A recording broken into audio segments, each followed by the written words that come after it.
Hey guys, നാളെ തിരിച്ച് ഹോസ്റ്റലിലോട്ട് പോകണം. രാവിലെ തൊട്ട് നല്ല മഴയായിരുന്നു. അങ്ങനെ മഴയൊക്കെ കണ്ട് തിരിച്ച് വീട്ടിൽ വന്ന് നല്ല ചൂട് പാസ്തയൊക്കെ കഴിച്ച് അങ്ങനെ ഇരുന്നപ്പോൾ ഇൻസ്റ്റാമാർട്ടിൽ നാളെ വിളിച്ച് ഞാൻ നാളെ കൊണ്ടുവന്നുള്ള സാധനങ്ങളെല്ലാം ഓർഡർ ചെയ്തിട്ടുണ്ടായിരുന്നു.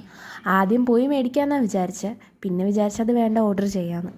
അങ്ങനെ ഇരുന്നിട്ട് ചോറൊക്കെ കഴിച്ചു. ചോറിൻ്റെ കൂടെ തീയലും നെല്ലിക്കാച്ചാറും മീൻ വറുത്തയൊക്കെ ഉണ്ടായിരുന്നു. എന്നിട്ട് ഞാൻ ബ്രെഡ് വെച്ചിട്ട് പിസ്സയൊക്കെ ഉണ്ടാക്കി. ഇതിൻ്റെ റെസിപ്പി ഞാൻ ഇട്ടിട്ടുണ്ട്, നോക്കണേ.